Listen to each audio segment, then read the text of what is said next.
Dan keberhasilan kita dalam usaha dakwah yang mulia adalah sejauh mana kita semakin sayang kepada umat, semakin cinta kepada umat. Azizun alaihi ma anittum harisun alaikum. Dan apa keinginan Nabi yang terbesar? Hirs, kata para alim ulama, keinginan yang meluap-luap, sampai diartikan ketamakan, keinginan yang meluap-luap, yang kalaulah untuk mencapai keinginan tersebut, nyawa dikorbankan, nyawa pun dikorbankan, harta dikorbankan, apapun juga dikorbankan, perasaan dikorbankan. Dan apa keinginan yang meluap-luap dalam benak Nabi SAW? Hidayah.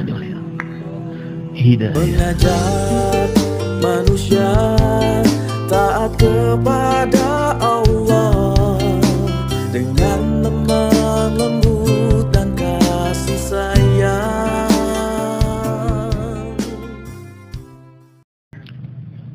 Jadi hadirin rahimakumullah, bukti yang terbesar kasih sayang Allah Ta'ala kepada hambanya, Allah Ta'ala berikan agama. Dan karena pentingnya agama untuk membahagiakan umat manusia di seluruh dunia sampai hari kiamat, maka Allah Ta'ala utus para anbiya alaihi wassalam. Siapa para nabi? Kekasih-kekasih Allah yang maksum, kekasih-kekasih Allah Ta'ala yang suci, yang mulia, yang gagah-gagah, yang mulia, yang terjaga nasab mereka, kemuliaan mereka, kesucian mereka. Dan mereka telah buat pengorbanan yang dirahmatullah untuk perkara agama, bagaimana agama diamalkan oleh umat manusia. Sampai kepada Nabi kita, Nabi yang agung, Nabi besar Muhammad sallallahu alaihi wasallam.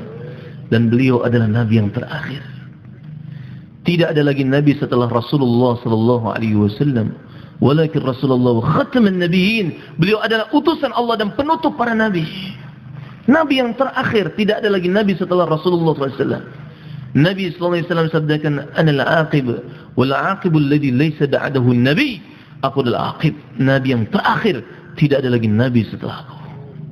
Dan bagaimana Nabi yang mulia tersebut tadi mulia? Bagaimana Nabi yang mulia tersebut? Apa keinginan beliau? Keinginan beliau bukan kekayaan, bukan kekuasaan, bukan kebendaan yang mulia. Allah jelaskan dalam Al-Quranul Karim yang mulia, "Laqad ja'akum rasulun min anfusikum azizun 'alaihi ma 'anittum harisun 'alaikum bil mu'minina raufur rahim."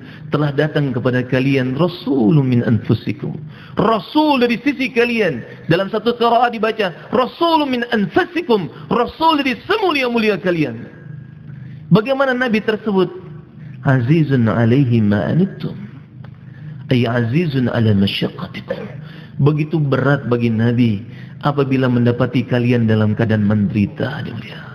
Susah hati Nabi kalau mendapati kalian dalam keadaan menderita.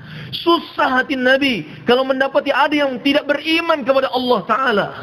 Susah hati Nabi, sedih hati Nabi sallallahu alaihi wasallam. Bahkan digambarkan dalam Al-Quranul Karim, "Fal'allaka ba'akhirun nafsaka 'ala atharihim in lam yu'minu bihadzal hadithi asfa." Begitu dekat keadaan Nabi SAW, seperti membinasakan dirinya sendiri ketika mendapati mereka yang tidak beriman karena kesedihan beliau. Dan itu juga di dalam benak para sahabat radhiyallahu anhum. Sayyidina Umar radhiyallahu anhu, kita tahu siapa beliau. Asyadduhum fi amrillah Umar, yang begitu tegas kepada hukum Allah adalah Sayyidina Umar Al-Faruq, yang tegas memisahkan antara yang hak dan yang batil. "Lau kana ba'di nabi lakana Umar." Kalau ada nabi sesudah aku, maka yang jadi nabinya adalah Umar. Kemuliaan beliau. Tapi ketika mendapati satu orang pendeta dalam keadaan kurus kering, pucat pasi, sibuk dengan ibadah ala dia sebagai seorang pendeta, malamnya beribadah, siangnya berpuasa, tapi dia tidak beriman kepada Allah. Maka Sayyidina Umar melihat itu menangis. Menangis beliau. Kemudian yang dirahmatullah, ada yang mengatakan kepada beliau, "Ya Amirul Mukminin, wahai Amirul Mukminin, itu orang tidak beriman, dia pendeta Nasrani." Maka beliau mengatakan, "Aku tahu. Tapi tidakkah engkau membaca ayat suci Al-Quran, 'Amilatun nasibah tasla naran hamiyah." Seseorang yang beramal susah payah, tapi masuk ke dalam api nerakanya Allah Ta'ala yang menyala-nyala. Susah payah tapi tidak diterima oleh Allah. Kenapa? Karena tidak ada iman. Jadi hadirin rahimakumullah, Nabi SAW itu berat bagi beliau apabila mendapati umatnya dalam keadaan menderita. Susah hati Nabi. Bahkan beliau SAW sendiri menjelaskan, man la yarham, la yurham. Siapa yang tidak mengasihi maka tidak dikasihi. La yarhamullah man la yarhamun nas. Allah tidak akan mengasihi mereka-mereka yang tidak mengasihi manusia. Hari ini kita memahami hadis tersebut hanya perkara-perkara yang zahir. Bagus, perkara jasmani. Kalau ada yang kelaparan kita kasihan. Kalau ada yang sakit kita kasihan. Tapi adakah di antara kita yang betul-betul kasihan dan sedih menangis mendapati tetangga kita, saudara kita dalam perjalanan kita, safar kita, di pesawat kita, di kereta kita, ataupun di kapal laut kita, ada banyak mereka yang tidak beriman kepada Allah.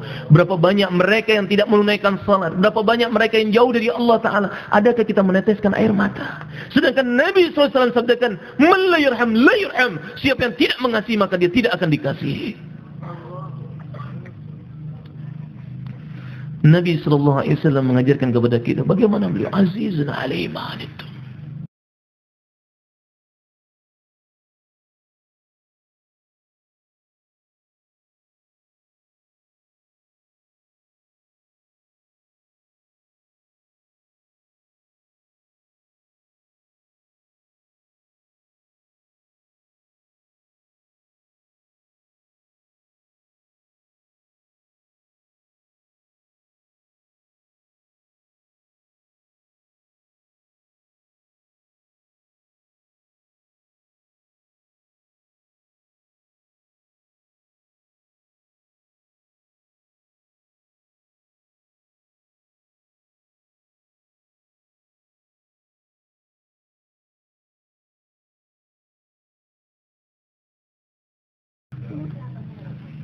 Hidayah dia melihat keinginan Nabi yang terbesar. Bil mu'minina raufur rahim, dan beliau cinta sayang kepada orang yang beriman. Dan Nabi SAW telah buat pengorbanan yang mulia. Keinginan Nabi adalah bagaimana rahmat Allah Ta'ala tersebar di seluruh permukaan dunia. Hidayah tersebar di seluruh permukaan dunia. Bahkan ada yang datang kepada beliau, wahai Rasulullah, doakan supaya mereka dihancurkan oleh Allah Ta'ala. Maka beliau mengatakan, bu'ithu rahmatan wa lam ub'ats la'anan. Aku ini diutus untuk menjadi rahmat, bukan diutus untuk memberikan laknat. Dan beliau telah buat pengorbanan yang mulia. Dalam peristiwa hijrahnya Nabi SAW, ketika beliau sampai ke Banu Salimah dan beliau berkesempatan khutbah pada waktu itu. Setelah 13 tahun diintimidasi, dianiaya dan sebagainya. Bahkan beliau SAW sendiri mengatakan, laqad udhitu fi sabilillah lam yu'da ahadun mithli wa laqad ukhidtu fi sabilillah lam yukhad ahadun mithli. Sungguh aku telah dianiaya di jalan Allah, tidak ada seorang pun yang dianiaya atas dirinya melebihi apa yang aku terima. Sungguh aku telah diintimidasi di jalan Allah, tidak ada seorang pun yang diintimidasi atas dirinya melebihi apa yang aku terima. 13 tahun. Setelah dicela, dianiaya, diboikot dan sebagainya. Maka beliau berkesempatan untuk khutbah di Bani Salimah. Seseorang ketika sudah, Masya Allah, diberikan kesempatan untuk naik ke mimbarnya, setelah ditekan begitu, diintimidasi selama bertahun-tahun. Kira-kira apa yang akan disampaikan seseorang yang telah ditekan selama itu? Tapi berbeda dengan Nabi SAW. 13 tahun dianiaya dan sebagainya.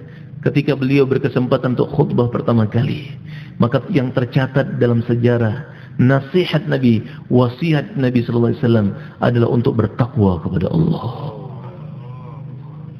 Nggak ada sedikit pun Nabi SAW menyebutkan bagaimana yang dibuat oleh orang-orang Mekah pada waktu itu, tapi bagaimana memperbaiki hubungan kepada Allah. Dan satu yang tercatat dalam sejarah yang dinasihatkan oleh Nabi SAW ketika sampai ke Madinah, man aslaha ma bainahu wa bain Allah, aslaha Allah bainahu wa bain khalqih. Siapa yang memperbaiki hubungannya dengan Allah Ta'ala, maka Allah Ta'ala akan memperbaiki hubungannya dengan makhluk-makhluknya Allah Subhanahu wa Ta'ala.